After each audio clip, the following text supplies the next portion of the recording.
Hi, everyone. When we talked about rolling one die, we could represent the sample space of six equally likely outcomes as a rectangular array with six equally sized rectangles, each representing an ELO. 1, 2, 3, 4, 5, and 6.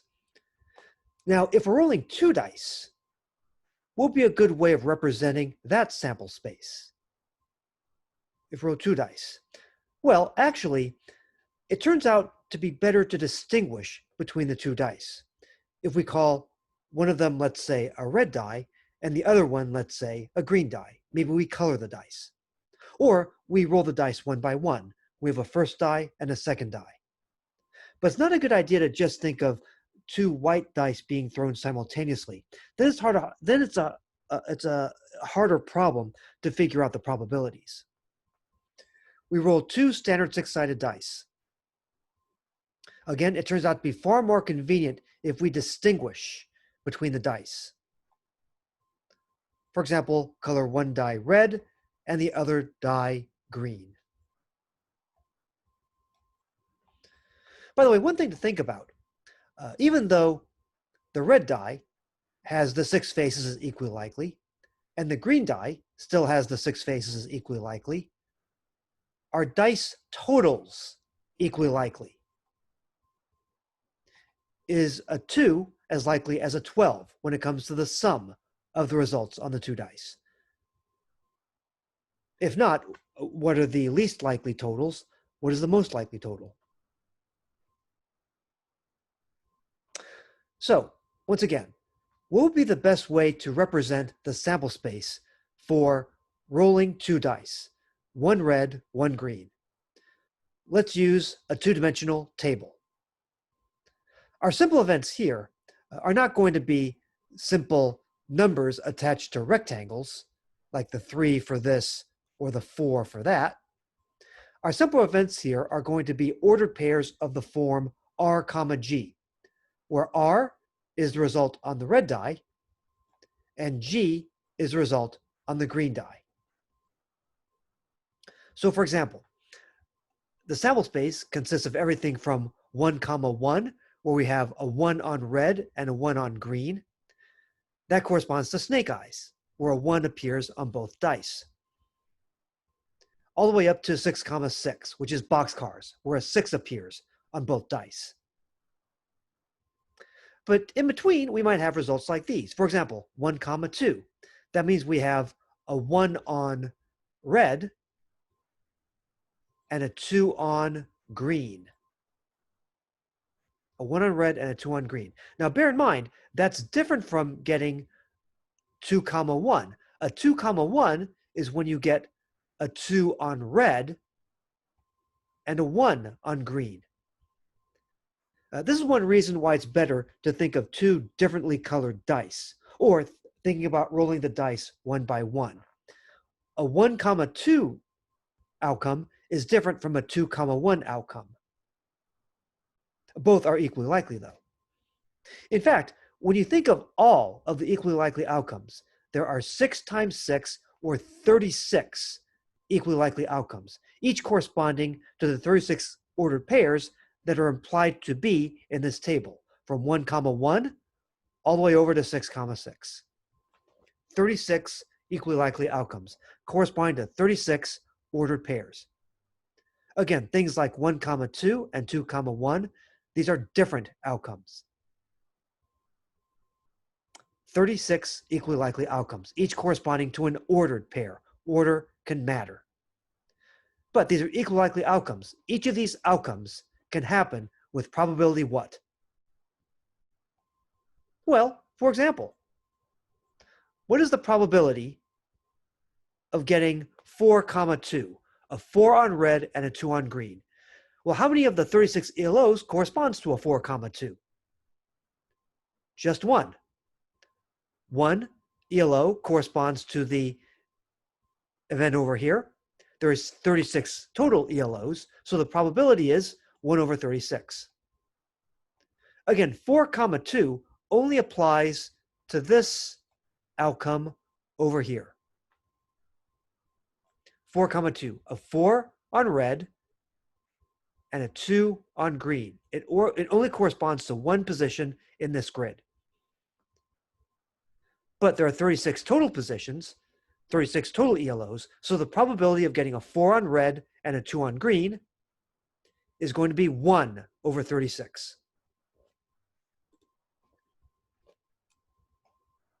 We'll talk about other ways of computing that.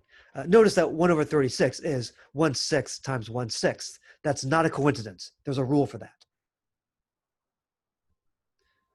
So this ELO is all alone, all by himself. But now, what if we consider the probability of getting a 2 on the red die? What's the probability of getting a 2 on the red die? And there are a couple of ways of figuring this out.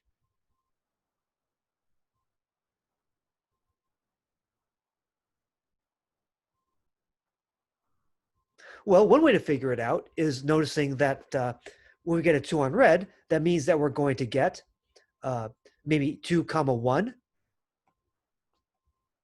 We could get 2 comma 1 or 2 comma 2 or 2 comma 3 or 2 comma 4 or 2 comma 5 or 2 comma 6. There are 6 ELOs in this row. 6 ELOs in this row. All of them correspond to when we get a 2 on the red die. There are 36 ELOs, so that corresponds to 6 over 36 as the probability, which reduces to 1 over 6. But what's an easier way of figuring that out? Well, if we're worried about the probability of getting a 2 on the red die, does the green die matter at all? No, it doesn't. The green die doesn't matter at all. So we may as well go back to the 1 die case and think, well, what's the probability of getting a 2 on red? Okay, here's the sample space for the red die. It's 1 die. Well, we have 1, 2 out of 6 possibilities, 1 over 6. And that's an easier way to think of it. So remember, you want it to be clever. So even though we are talking about 2 dice, it turns out that for here, on this problem, instead of thinking of it as a 2 dice problem, it's easier and more clever to think of it as a 1 die problem. What's the probability of getting a 2 on 1 die? Who cares about the green die? All right, next.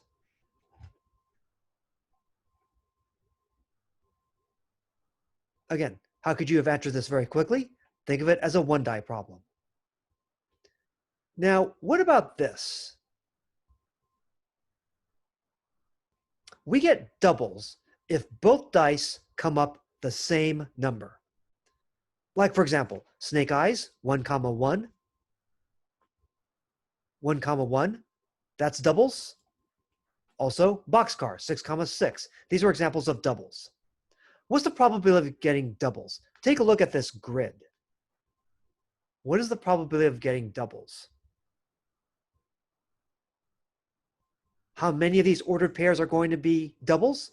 And what is the total number of ordered pairs, once again, in this table, in this grid? Well, how many doubles are there?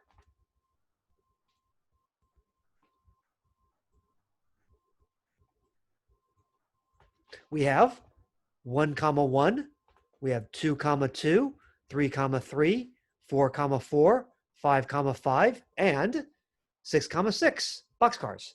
So everything from snake eyes to boxcars, if we look at the main diagonal here, 1, 2, 3, 4, 5, 6. 6 of these ordered pairs correspond to doubles.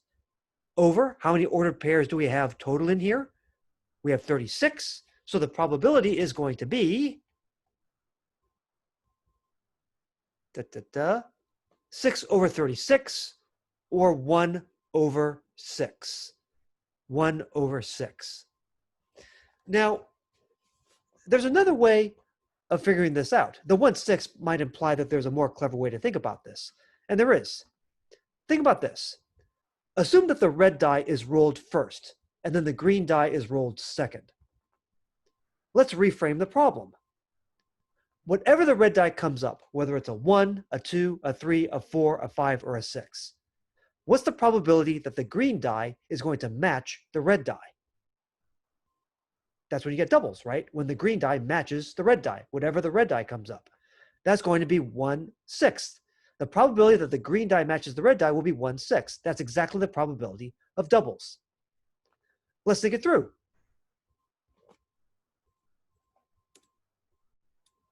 Well, I'll keep the circles here. If you get a 1 on red,